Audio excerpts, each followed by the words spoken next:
Estamos iniciando ao vivo agora para mais um Conversando com Tubarões. Hoje vai ser sensacional com o nosso convidado Diógenes Lima. Diógenes, obrigado por estar aqui comigo. Desde já, uma boa noite. Muito obrigado, boa noite. Boa noite. Vou começar aqui agora agradecendo aos nossos parceiros de sempre, que sempre estão conosco em todas as lives, em todos os momentos dos nossos eventos presenciais também. Né? Em primeiro lugar, agradecendo aqui agora a BRH Vale do Paraíba, né? O Laírton, a Carol da Milclin, que está sempre conosco, né? A nossa diretora da BRH Vale, o Grupo Castelli, o Fernando do Grupo Castelli, que está sempre aí nos apoiando, nos patrocinando quando temos eventos ao vivo, né? A Isabel é da Employer Tudo por RH, né? Também a Vale Treinamentos, do meu amigo, lá do David. Agradecer também a Virgínia, a doutora Virgínia Machado, que aí está mandando para a gente excelentes dicas, né? Sobre direito empresarial, sobre como o microempresário pode se precaver quando tem um contrato de trabalho bem elaborado. Ela está dando um show aí nas dicas pelo LinkedIn, pelo Instagram e por todas as redes sociais, sempre contribuindo com todo mundo. Então, a Virgínia, a doutora Virgínia, que é da Machado Salvati e Cunha Advogados. E, Diógenes, me conta um pouquinho sobre você, o nosso convidado especial de hoje. Bom, muito obrigado, primeiro, uma boa noite a todos que estão nos assistindo. Muito obrigado, Ângela, pelo convite. É uma satisfação estar aqui. Bom, eu sou um profissional da área de serviços desde quando eu tive a oportunidade de vir para a iniciativa privada. Eu fiquei 6 anos no Exército, eu sou o primeiro tenente da reserva, mas estou na atividade de serviços há 30 anos, na verdade. Em janeiro de 91, foi quando eu deixei o Exército e entrei num grupo chamado Grupo Ticket. Muita gente deve ter conhecido, fazia parte a Cor, os hotéis, a parte de voucher, né? Hoje já não é mais desse grupo, e também a GRSA, que é uma empresa de alimentação. Foi ali que eu iniciei minha atividade no mundo privado, né? E aí, passados quase 38 anos de carteira assinada, nesses 38 anos eu atuei em 3 grandes áreas, basicamente: operações em serviços, comercial e compras. Certo. E você trabalhou por esses segmentos de serviço, essas áreas, né? E como que foi esse início da sua carreira? Quando a gente pensa aí, né, nas 4 carreiras, como nós colocamos, como que foi para você a sua primeira experiência profissional? Foi muito bacana. Eu era muito jovem, né? Quer dizer, não tanto. Não, eu comecei a trabalhar mais tarde do que eu queria, mas com carteira assinada, evidente, porque naquela época a gente podia trabalhar com 14 anos, mas eu fui ter o meu primeiro registro com 17. Mas desde os 14 eu já fazia muitas coisas assim de ajudar pais de amigos que tinham indústrias de sacola de papelão. Então a gente ia lá depois da aula, no sábado e domingo, para ganhar algum dinheirinho para poder sair à noite, sair nos sábados. E eu comecei mais ou menos assim, até sem muita oportunidade, porque no fundo eu estava na época do Exército, na faixa de me alistar. Mas eu procurei por uma empresa que era bem próximo da minha casa, eles estavam lá precisando de office boy, que era uma empresa chamada Dixon. Infelizmente essa empresa não existe mais, e eles me apostaram em mim, né?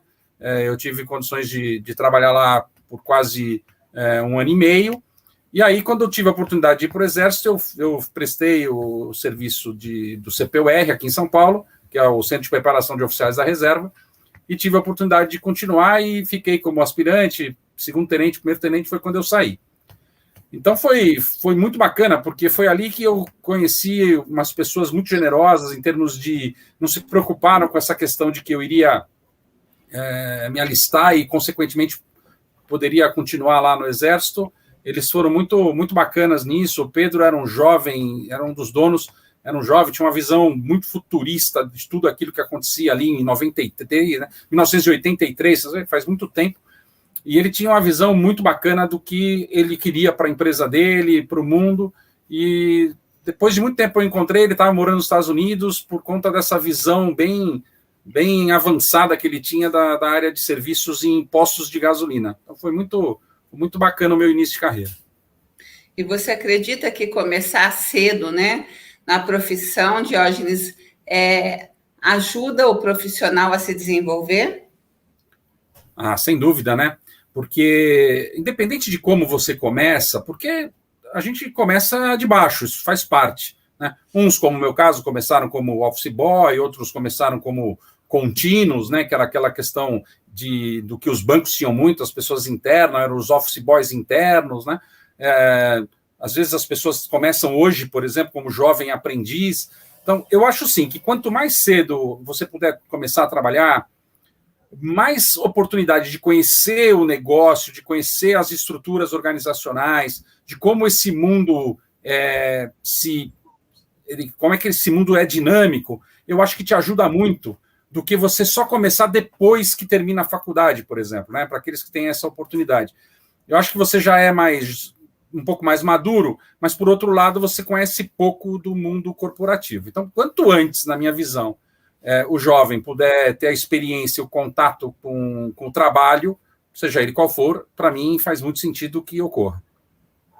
É desde cedo que a gente já observa isso, né?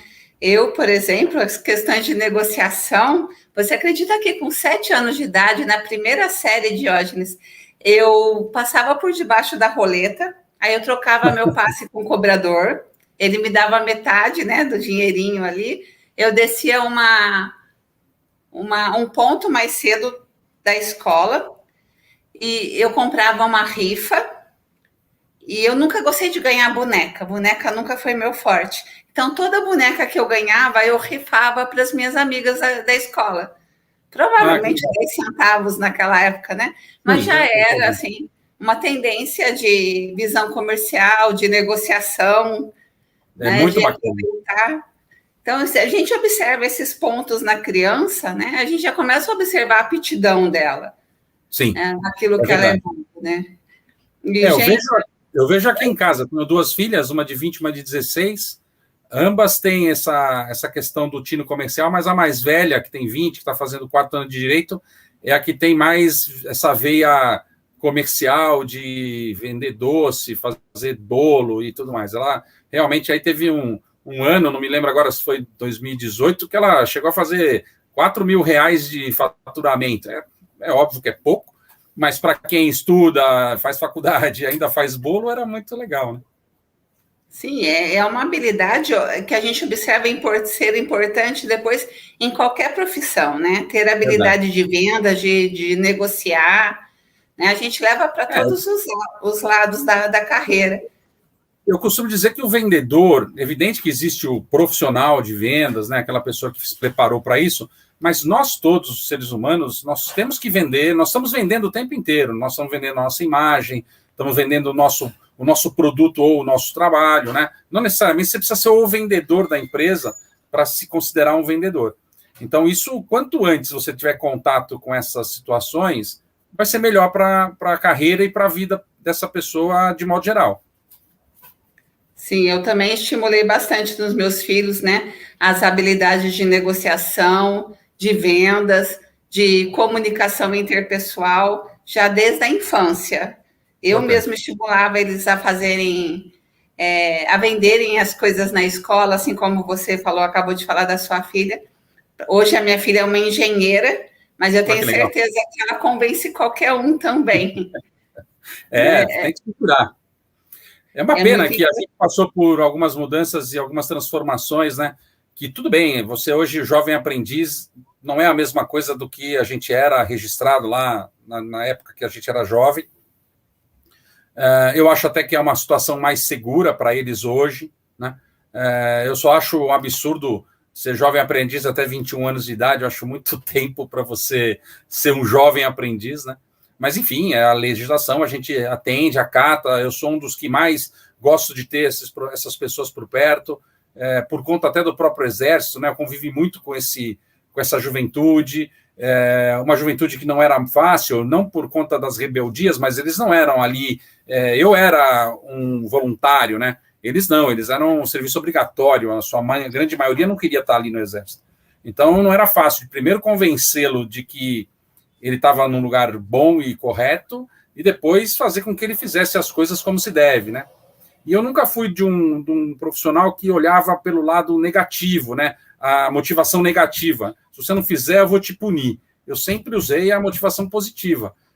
Se vocês conseguirem terminar o serviço antes, vocês vão embora mais cedo, né? Não tinha essa coisa de ficar até 5 horas da tarde. Então, muita gente conseguiu estudar por conta dessa minha forma de entender que deve ser o dinamismo da vida corporativa, mesmo não sendo uma corporação privada, mas as pessoas entendiam e aí faziam as coisas como tinham que fazer, com bastante afinco, e quando dava 2 horas da tarde, eles estavam indo embora. Então, era bem ficou por quanto tempo no Exército? Quase 6 anos. Foram quase 6 anos e eu saí primeiro-tenente. Conta pra gente um pouquinho dessa sua trajetória profissional. Então, depois que eu saí do Exército, eu fui no Exército, eu fiz o serviço de intendência. Intendência é a área administrativa que cuida de basicamente 3 grandes negócios: tesouraria, almoxarifado e aprovisionamento, que é o rancho, é o restaurante. E todos nós começamos por baixo. Então, começa primeiro pelo restaurante, e eu tive a oportunidade depois de sair. Quando eu saí, eu já era fiscal administrativo, que seria alguém com um nível mais alto, chefe de todas essas 3 áreas, né? Então, isso começou ali. E quando eu saí do Exército, porque eu tinha a oportunidade de continuar, mas naquela oportunidade, as vagas que tinham era só para o Norte e Nordeste, eu não tinha interesse, eu acabei saindo e fui trabalhar na Ticket, né? Fiquei 3 anos, que era uma empresa de gerenciamento de restaurantes, que foi onde eu trabalhei praticamente a minha vida toda, né? Desde 1991 até agora, são 30 anos, excetuando 2 anos que eu trabalhei como diretor de compras numa empresa de marketplace B2B, que foi o mercado eletrônico, e 4 anos no Grupo Hana, que é uma empresa de segurança e serviços. Os outros 24 anos foram em serviços de alimentação. Então, vendendo, né, tendo contato com RH, com pessoal de compras, né?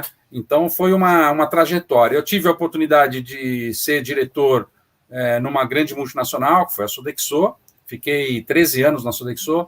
Tive a oportunidade de ser responsável por uma área dentro da América do Sul. Conheci vários países da Europa, nos Estados Unidos, aqui na América do Sul também, por conta de uma atividade específica que era do serviço de alimentação para hospitais, que é uma realidade muito diferente de quem presta serviços para a indústria ou empresas e até mesmo escolas, né? Mas eu tive a oportunidade de navegar por todos os segmentos que você possa imaginar que serve refeições, né? Até offshore, né, que é o conhecido exploração de petróleo em alto mar, remote sites, que são essas atividades dentro de um local inóspito, como no meio da Amazônia, no meio do Pará. Então, foi uma experiência mágica ao longo desses anos todos, foi muito bom. Interessante. Diógenes, aqui, hoje, né, o nosso tema é as 4 carreiras, né? O que seriam as 4 carreiras e o que você deseja transmitir com elas?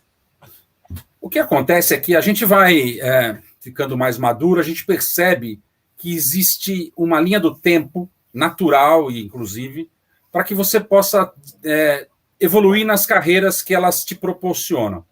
Basicamente, o que eu entendi ao longo desse tempo todo e fui atrás de estudar, inclusive para mim mesmo, é que, assim, existe uma carreira que é aquela carreira de executivo, que as pessoas que estão nos ouvindo, você, eu, tivemos e temos ainda essa carreira, mas que um segundo momento dessa carreira, quando a gente chega próximo de uma aposentadoria ou mesmo de um momento de parar, todo mundo que trabalhou muito, ele não consegue ficar parado em casa. Então, em tese, eu entendo que a segunda carreira seria uma carreira de consultoria. Seria aquela pessoa que, com os cabelos brancos, que é meu caso, consegue aportar para alguma empresa ou para alguém, através do seu conhecimento, uma consultoria para que ele possa ter um desenvolvimento melhor do negócio, da carreira, da pessoa, enfim. E, claro, que existem profissionais que começam como consultores. Se você pegar os jovens que entram na Deloitte, na Ernst Young, enfim, eles são jovens que já começaram como consultores na primeira carreira deles, que é a carreira de executivo. Só que eles podem fazer um caminho inverso, mais para frente, depois de eles serem passados por essa experiência de consultar em vários níveis, em vários lugares, em vários negócios, eles podem se tornar um excepcional profissional, um C-level de várias áreas, de várias empresas, e até mesmo ser um CEO. Né? Eu tenho alguns conhecidos que aconteceu isso. Então, em tese, essa primeira carreira é a carreira que eu entro no mercado de trabalho. E uma segunda carreira seria o de consultor. Existe uma terceira carreira que no Brasil agora começa a ter mais, agora que eu digo é de uns 5 anos para cá, começa a ter mais força, que é o de conselheiro de administração e conselheiro consultivo. Essas empresas que estão na Bolsa de Valores, né, na B3, elas precisam de profissionais, conselheiros, né, preferencialmente conselheiros independentes, ou seja, pessoas que não têm um vínculo afetivo ou mesmo de trabalho com aquela organização, para que ela possa compor o seu conselho de administração, que normalmente é de 7 a 11 profissionais. Então, essa seria, em tese, a terceira carreira, ou seja, a pessoa já é mais sênior, já passou pela vivência de várias situações e vai poder contribuir de forma muito mais assim, aprofundada e com mais senioridade para que essas organizações tenham uma visão de futuro e uma visão mais moderna dali para frente, né? E a quarta carreira é uma carreira que ela pode acontecer a qualquer momento, né? Falávamos um pouco antes do início aqui, que é a carreira do professor. Então, se você, de repente, é um executivo, desde o início do seu primeiro dia de empresa lá, você pode se tornar um professor numa universidade, num curso, enfim, numa pós-graduação, dependendo do seu nível.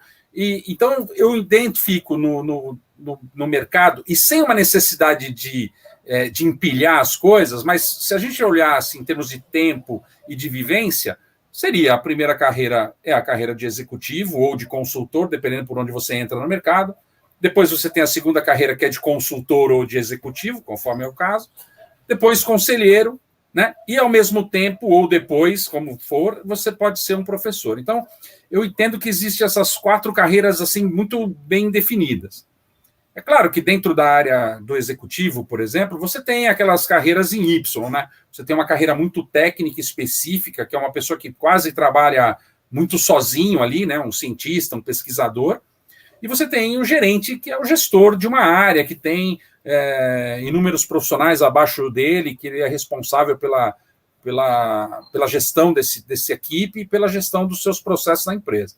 Mas isso são situações de, vamos chamar assim, de sub-elementos, né, dessa grande carreira, que é a carreira de executivo, que eu acho que é aquela que as pessoas mais tempo permanecem, a não ser aqueles que acabaram entrando por uma carreira de consultor, ou mesmo aqueles que optaram pelo professorado, né, por aqueles que querem e dão aula desde sempre.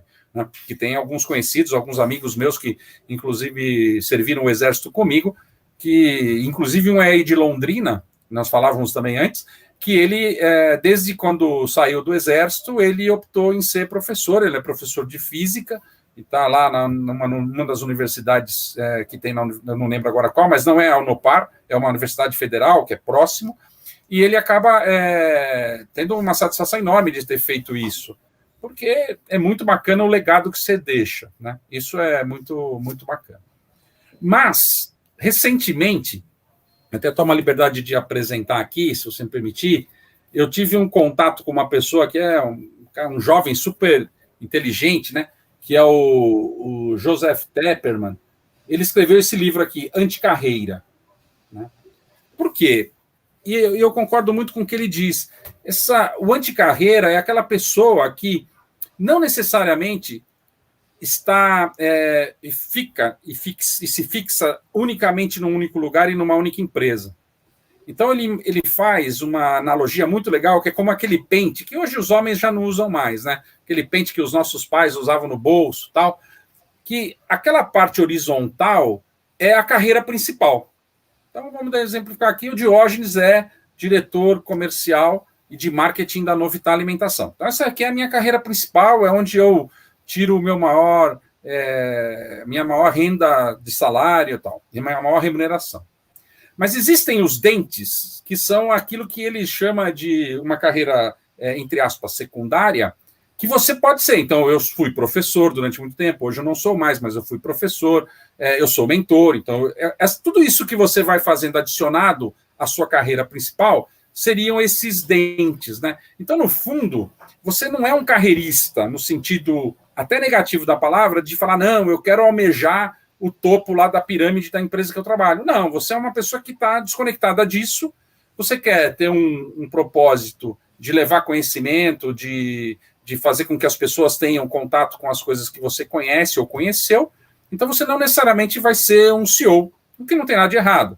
O sonho de ser um CEO ou não, eu sempre falo, né, desde que você não passe por cima de ninguém, é sempre válido. Né? Mas aquilo que ele chama de anticarreira, né, pode ser muito mais feliz do que aquele que fica perseguindo um sonho, que muitas vezes é um sonho complexo, porque há um afunilamento, né, uma pirâmide, né? O CEO é o número 1, e é um ser que fica muito sozinho, né? Ele não tem muito para quem dividir as coisas, é por isso que surgiram ao longo dos anos, principalmente nos Estados Unidos, e agora no Brasil tem uma enxurrada grande, né, dos coachings, que são as pessoas que acabam sendo o amparo para esses executivos, né, que tem que tomar grandes decisões e muitas vezes não pode dividir isso com os seus colaboradores diretos, né? Não dá para você fazer uma reunião com um diretor que você vai desligar amanhã por alguma razão específica. Então, você não consegue dividir com ele essa situação. Levar isso para casa, para conversar com a família ou com a esposa, a não ser que a esposa seja um profissional também, fica mais simples, né? E eu tive essa felicidade. A minha esposa, durante muito tempo, foi da área de recursos humanos da Mafra Seguros. Então, ela conseguia compartilhar a experiência dela e eu as minhas, porque ela conhecia essa dinâmica do mercado e do mundo corporativo. Mas quando as pessoas não conhecem, é uma angústia muito grande. Ainda mais na minha faixa de idade, eu tenho 54, que assim, os nossos pais nos colocaram na cabeça que a gente deveria ter um único emprego e viver 30 anos e se aposentar nele. Né? Esse é o grande mote da nossa época.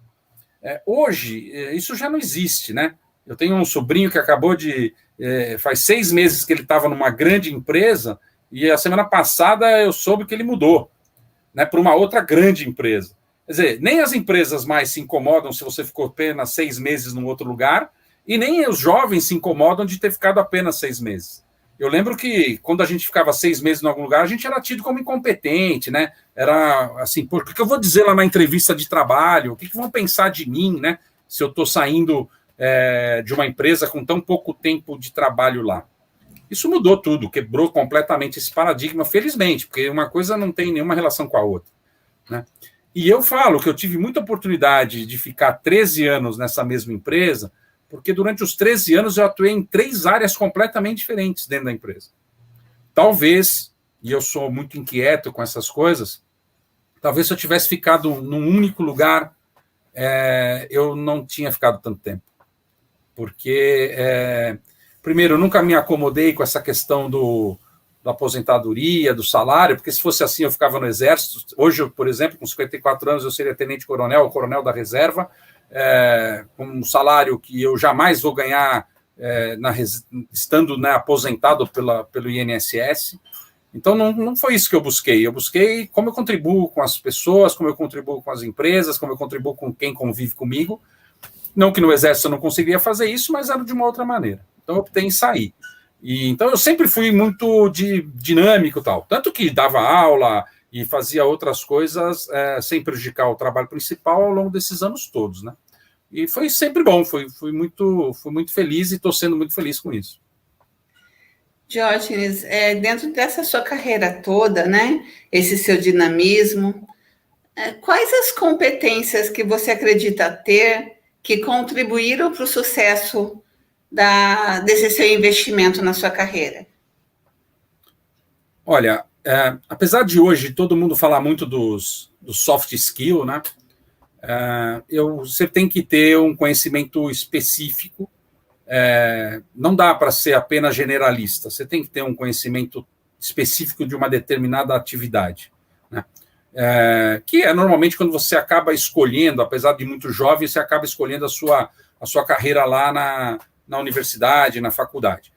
Então, isso eu diria, é sempre importante você ter um conhecimento técnico específico e ser especialista numa atividade, porque ela vai te garantir que você tem o conhecimento necessário para contribuir para aquela área ou com aquela empresa que você está.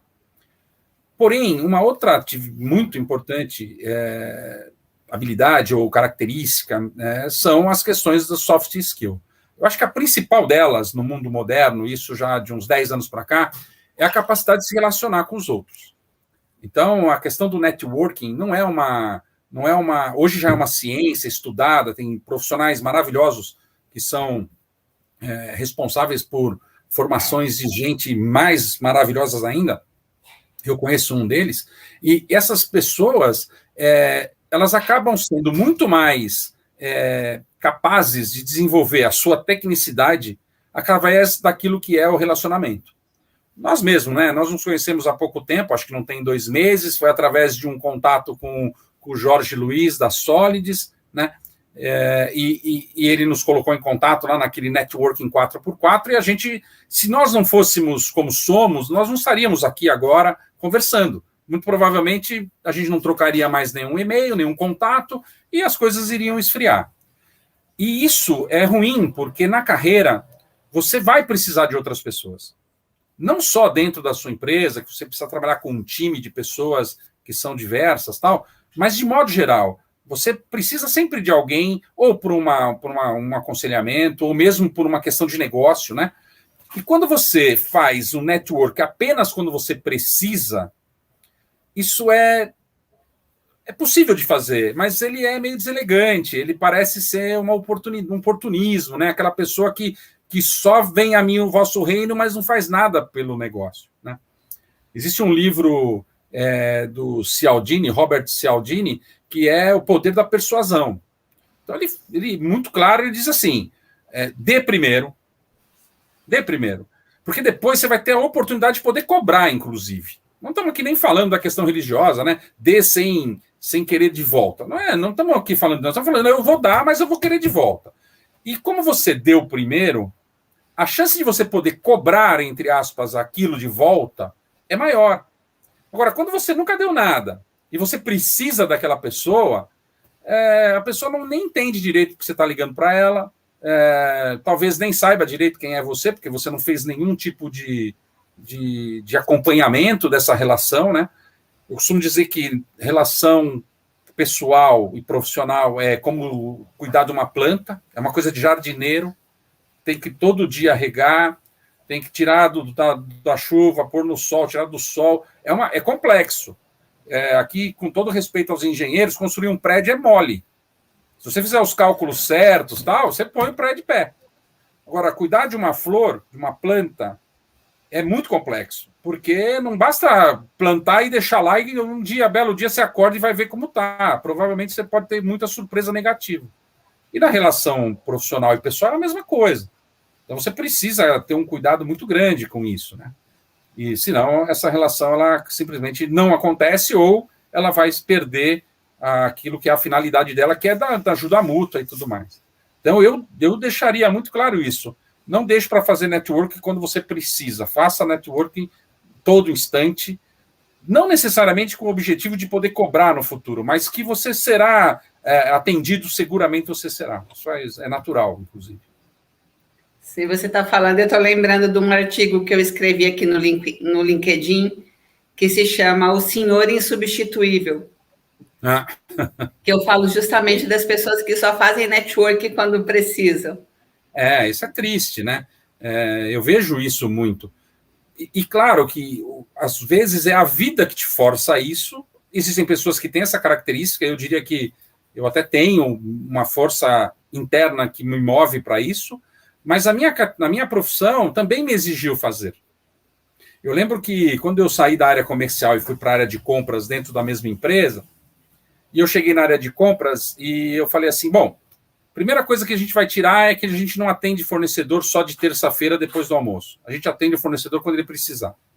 Isso é um reboliço, porque imagina, podia receber o fornecedor de segunda-feira às 9 da manhã? Podia. E por quê? Porque eu queria mostrar para a equipe que 2 entradas de informações são muito importantes na empresa. A primeira é do comercial. porque é aquela que está no mercado, está vendo o concorrente, está entendendo o cliente, percebendo as coisas que vão evoluindo. E a outra é o compras, através dos seus fornecedores, porque o fornecedor está fornecendo para o mercado também. Ele sente dores que muitas vezes nós estamos provocando uma dor maior. Se eu provoco uma dor maior, ele prefere vender para o outro, que tem uma satisfação em vender e não uma dor. Então, isso foi muito assim, interessante, porque no primeiro ano, eu lembro, eu contei, eu recebi, claro que não foram 200 pessoas, foram 200 cartões, aí tem várias empresas juntos, e foi ao mesmo tempo, mas 200 cartões de fornecedores ao longo daquele período. Eu fiquei 2 anos. Então, veja, as pessoas começaram a acreditar no modelo de que, poxa, eu estou tendo informações que eu não tinha antes. Informações importantes, porque normalmente a gente, quando compra, só fica olhando o preço do valor facial da nota. Mas tem um monte de outros custos que compõem aquela mercadoria e que, às vezes, você, por uma questão de desconhecimento ou mesmo não conversar com o seu fornecedor, o seu parceiro, ele está embutindo coisas que, não por deslealdade, mas porque você efetivamente não conhece.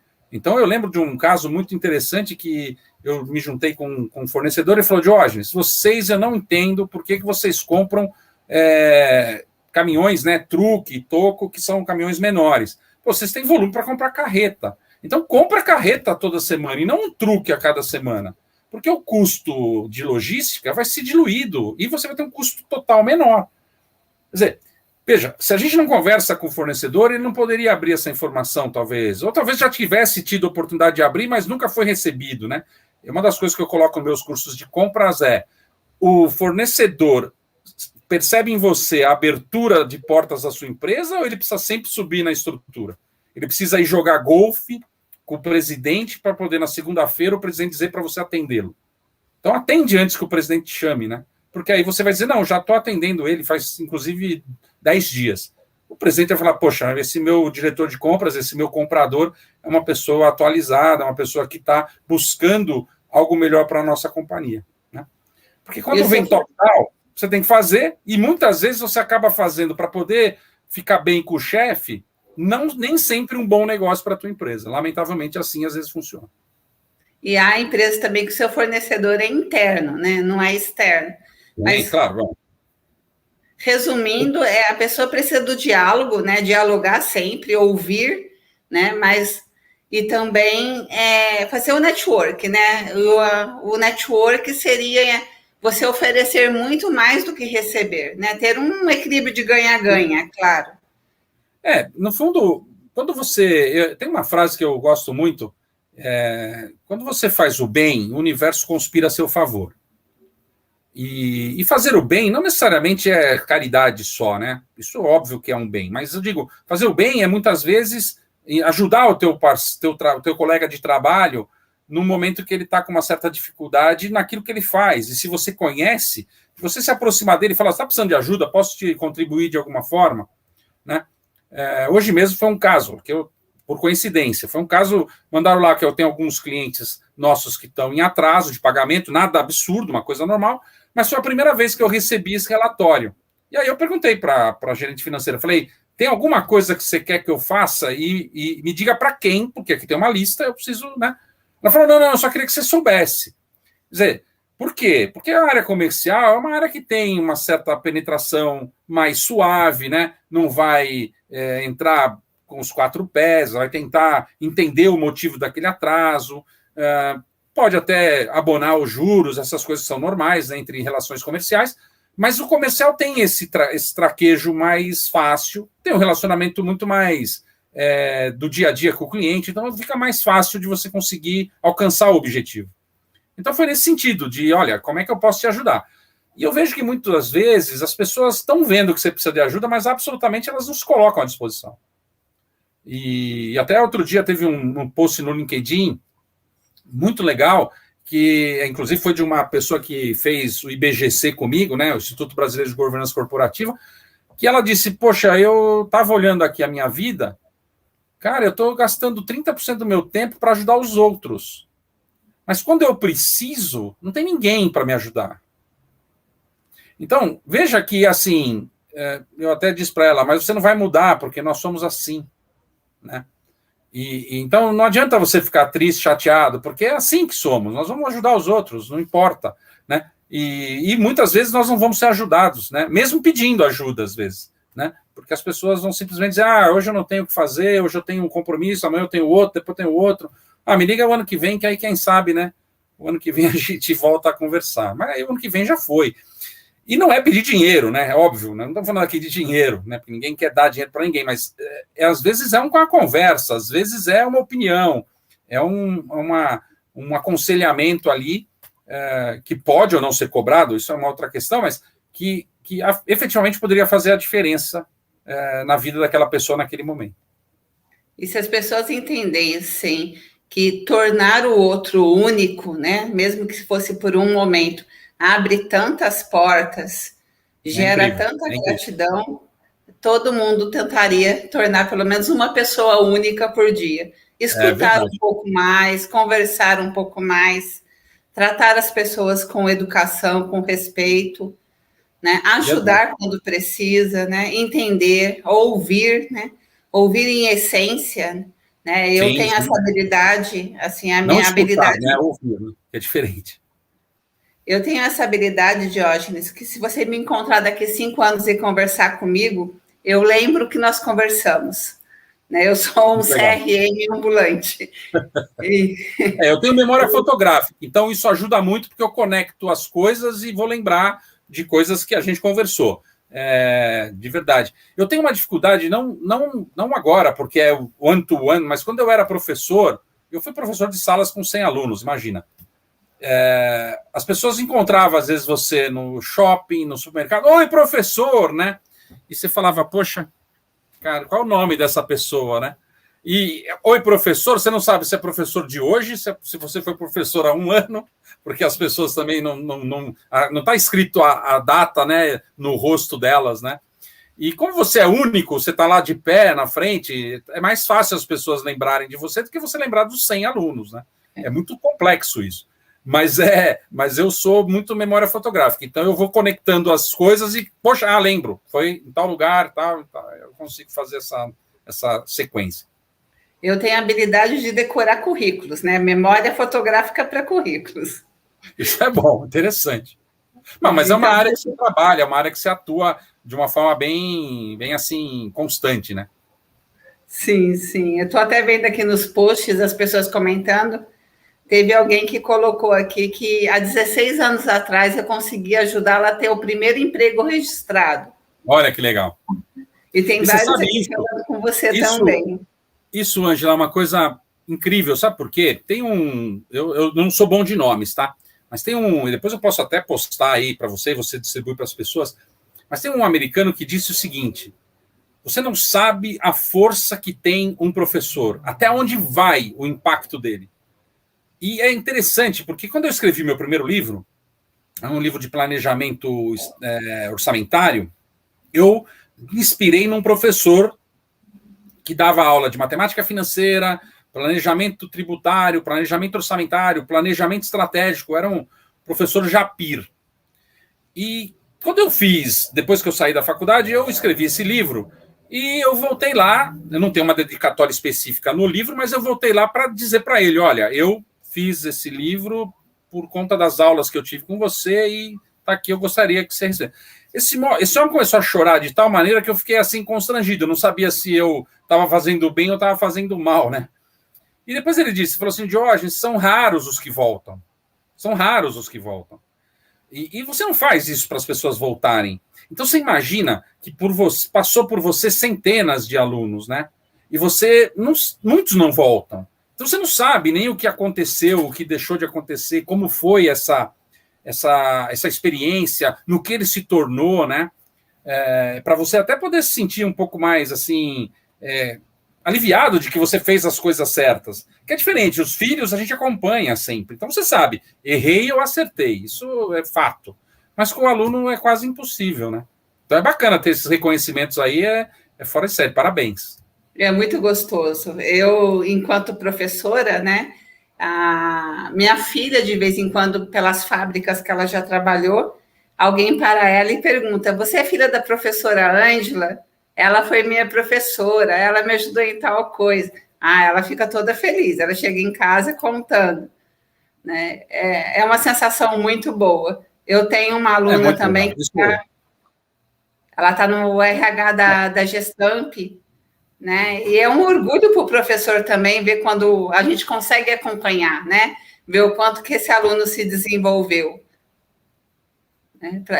As duas sem mãos dúvida, são... aquilo que eu falei, quando você consegue ver isso, é fora de série, né? Eu tive a oportunidade de ter muitas pessoas que lá no início de carreira eles eram jovens aprendizes ou eram trainees e que a gente manteve um contato mesmo depois. Eu aprendi uma coisa, e eu faço isso de verdade com muita facilidade, né? Que é, não de imediato, mas com o tempo eu vou saber algumas informações que eu não pergunto, como você falou do CRM. Eu não pergunto qual é a religião da pessoa, mas se você está convivendo num determinado momento, você percebe. Eu não pergunto exatamente o dia do aniversário, mas em algum momento surge a possibilidade de você saber, né? E aí, pelo menos uma vez por ano, no dia do aniversário, eu faço contato com as pessoas. Eu tenho um amigo que diz assim, sua agenda não falha nunca. Eu sou o que aviso aqui a minha família dos aniversários de casamentos. Os cunhados dizem assim, obrigado, ainda bem que tem você, né? Então, assim, porque eu entendi que isso é uma forma de criar uma relação e uma oportunidade de pelo menos uma vez por ano. Se é um cristão católico como eu mando lá uma mensagem nas datas dos cristãos, né? Eu tenho amigos, por exemplo, que são grandes amigos de todas as religiões, graças a Deus. Eu tenho uma amiga que a religião dela, apesar de ser cristã, não comemora essas datas, né? E a primeira vez que eu mandei um bom Natal, ela me contou. Ainda bem, porque eu falei, olha, então legal, eu não vou mais te mandar, porque se isso não te agrada e não te deixa feliz, não é o que eu quero que você se sinta bem. Então, fica tranquila que para você eu não vou mandar. E somos grandes amigos, porque o respeito eu acho que é o grande diferencial de todas as coisas, né? Se você mantém um respeito mínimo adequado, tudo vai bem. É a base de tudo, né? Falando em respeito, né? O respeito remete muito, né, sobre como nós formatamos os nossos projetos, os nossos propósitos de vida. E falando em projetos, Diógenes, conta um pouco para a gente, né, sobre os seus projetos profissionais e pessoais. Legal. Bom, agora, nesse momento, eu tenho uma missão muito prazerosa de fazer, que é desenvolver a Novitar como uma empresa de super qualidade no mercado. Eu tive a oportunidade, como eu falei, de trabalhar nas principais empresas do segmento e, de alguma forma, a gente foi percebendo que, infelizmente, o serviço ele vem deixando a desejar de forma global, né?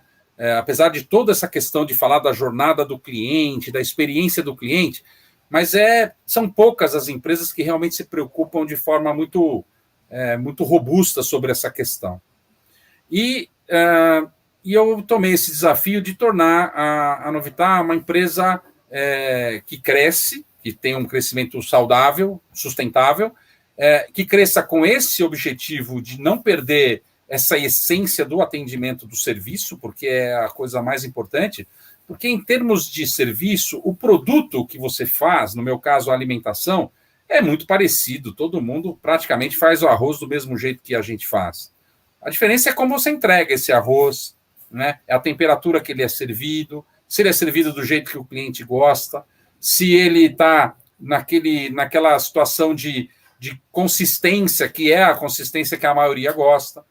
Então, isso tudo faz uma diferença imensa. Então, esse é o meu grande desafio hoje, o meu grande projeto profissional é esse. Só que, em paralelo, né, como eu falei das questões das carreiras, ao longo do tempo surgiram oportunidades. Então, eu sou hoje conselheiro de administração da Abrafac, que é uma associação de Facility Management, Property e Workplace.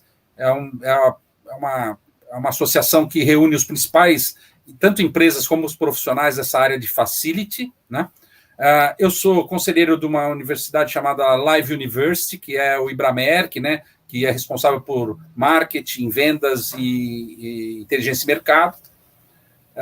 Eu sou mentor de um programa do IVG, do Instituto Vascello Goldoni, da Edna, que é um ícone na área de recursos humanos também, e que o Mentoria Nós por Elas, eu tive a oportunidade de ser convidado e participei de todas de todas as edições, só não participei da sexta, porque eu tinha alguns compromissos que não podiam ser feitos, mas volto para a sétima. Né? Eu sou embaixador de um grupo de líderes, que a gente chama de LeaderX, que é uma economia colaborativa. Eu confio muito nessa questão, acredito, né? Muito no capitalismo consciente e na economia colaborativa. Não dá para você fazer negócio sem que todos ganhem. Né? Pode ser que naquele momento eu não ganho, mas todos sabem que eu estou perdendo, mas num outro momento a roda gira e eu passo a ganhar e alguém vai perder. Porque tem muita gente que só se aproveita de ganhar, ganhar, ganhar. Quando ele está perdendo, ele vai embora e o jogo, né, ele pega a bola e vai para casa, e aí a gente acaba a brincadeira. Então, esse é um movimento global, começou por uma pessoa muito competente aqui no Brasil, e hoje a gente já está em 14 países. Então, isso é uma coisa que me deixa muito satisfeito de estar podendo levar essa mensagem e tal. E também o fato de que no ano passado, com essa questão da pandemia, a gente começou a perceber muitos amigos e colegas com várias situações de desamparo, inclusive emocional. E aí eu tive a oportunidade de, junto com outros 8 profissionais, criar o que a gente chama da Rede do Bem Brasil, que é uma rede de ajuda mútua, principalmente baseada na questão da lei da semeadura, né? Você planta e você colhe naturalmente. Isso vai ser natural, vai acontecer isso de forma natural. E é incrível, né? Mesmo sem ter feito grandes movimentos a favor, dos 8, 2 estavam desempregados e hoje os 2 estão empregados. Sem nenhum tipo de algo grandioso, sabe? Só o fato de começar a juntar pessoas, isso gerou uma situação muito positiva. Outras coisas foi do tipo, pessoas que queriam fazer uma transição de carreira e que estava difícil. Hoje nós somos 68 pessoas, ainda é pouco, mas já é uma rede de gente, como o nome fala, né, de gente do bem, gente que está interessada em fazer as coisas acontecerem. Então eu estou envolvido com várias outras coisas que, de certa forma, ela é complementar ao que eu faço, porque também é quando eu faço os networking, é quando as pessoas me conhecem a minha empresa, algumas têm necessidades para contratar a minha empresa, outras não, e está tudo bem. Eu não sou aquele camarada que fico vendendo a minha empresa o tempo todo. Se eu me vender as minhas ideias, vender o meu conteúdo, ser uma pessoa agradável, ser uma pessoa que as pessoas queiram se relacionar, no momento oportuno vai surgir a oportunidade de dizer o que você faz. Eu faço isso. E dizer, poxa, então apresenta uma proposta para a minha empresa. E a gente vai participar das concorrências, como todo mundo faz. Então, eu acredito muito nesse modelo. Eu não acredito em modelo de cold call, de ficar ligando para as pessoas que você não conhece, insistindo para conhecê-las, mandando datas, inclusive já sugerindo data. Podemos falar amanhã às 15 horas? Sabe? É uma coisa assim muito invasiva. Não tenho nada contra quem faz, eu sempre respondo, eu sou uma das pessoas que mais respondo a todos que me procuram, mas eu sinto que às vezes falta um pouquinho mais de cuidado no sentido, poxa, se marcasse amanhã ou marcar daqui uma semana, mas se fosse no meu tempo, na minha disponibilidade, a pessoa poderia ter mais atenção de mim. Mas quando ela absolutamente força a barra, a primeira reação que qualquer ser humano tem é dizer, não preciso disso, né? E, às vezes, tanto eu que estou negando, quanto a pessoa que está oferecendo, está perdendo uma grande oportunidade de conhecer alguma coisa. Mas, infelizmente, não dá para você dizer sim para todo mundo, né? É verdade. Diógenes, você está falando aí, está uma delícia te ouvir. Eu estou vendo o horário aqui que a gente está chegando ao fim da nossa live. Eu estou sabendo disso. Acho que eu vou começar a fazer lives maiores, porque vocês têm tanto conteúdo para compartilhar com a gente. Tem isso, é um paradigma agora, porque live maior pode não ter público, live menor é a live que todo mundo gosta, porque quando viu, acabou, e aí as pessoas conseguem cuidar de outros assuntos das suas vidas, né? É complexo essa decisão. Inclusive, eu vou te pedir para depois dar uma olhadinha nos comentários, né, lá pelo LinkedIn, porque tem bastante gente conversando com você aqui. Que bom, agradeço. Falando nesse pessoal, né, que está nos assistindo ou que vai nos assistir depois, porque a live fica aí uma semana para todo mundo assistir. pedir para quem gostar, né, do nosso conteúdo, da nossa live, compartilhar nas redes deles, né? Vamos multiplicar o conhecimento. E lembrando que toda segunda-feira, às 19h30, eu estou aqui com um convidado super especial. Muito legal isso. Bom, parabéns pela sua iniciativa. Bom, vamos a respeito de deixar aí uma mensagem, né, para as diversas grupos de etários que estão nos ouvindo agora, né? Deixar uma mensagem geral para todo mundo, ou uma mensagem para cada grupo.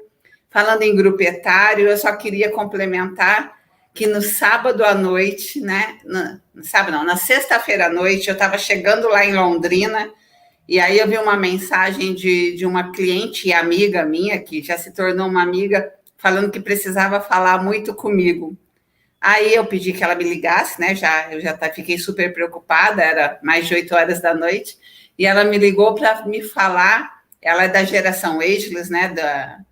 Dos 50 a mais, e ela foi contratada numa grande empresa aqui do Vale, uma multinacional. Eu não posso falar ainda, porque ela ainda não foi admitida, mas só de saber que as indústrias estão abrindo, né, a visão para ver que os profissionais 50 a mais também agregam no mercado, que eles são importantes para compor equipes multidisciplinares de todas as idades.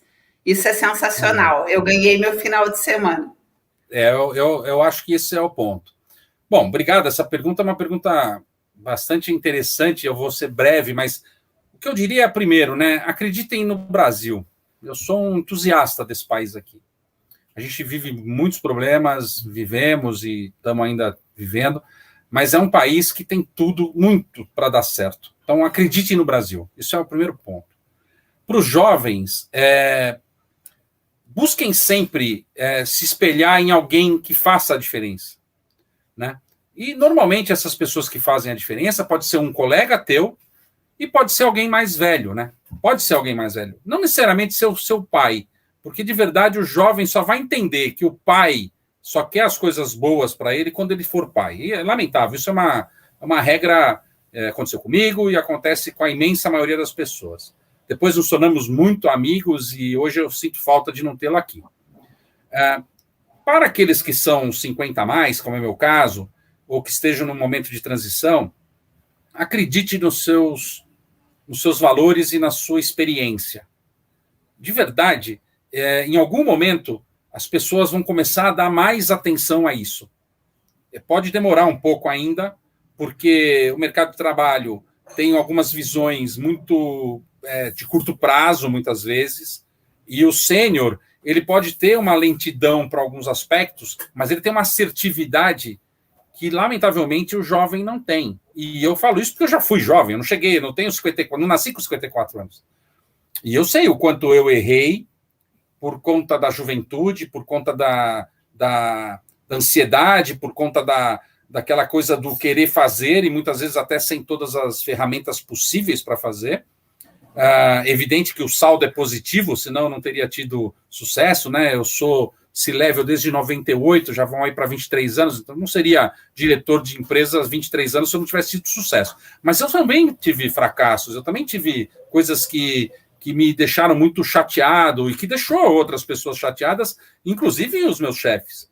Mas eu tive sempre a sorte de ter um chefe que olhava para o erro como algo que era de aprendizado e não como uma coisa para punir. Isso eu tenho que agradecer, porque eu tive muitos bons líderes e muito bons profissionais que sempre estavam do meu lado, tanto a minha equipe, quanto os meus pares, quanto os meus líderes, né? Então, acreditem nisso, acreditem no seu valor, que com certeza o momento oportuno vai chegar. Não é aquela coisa do tipo, amanhã você vai... Não, pode não ser amanhã, mas acredite em você, não desista, porque em algum momento alguém vai precisar do teu talento para fazer a diferença. Falou tão perfeito que eu não tenho nem o que acrescentar, é isso mesmo, né? Acreditar, né? E acreditar. E para quem está aí disponível, Diógenes, eu só deixo mais uma vez o mesmo recado, né? É só um período, ninguém fica desempregado para sempre. Então, foco na solução, nunca no problema. É isso aí. Meu querido.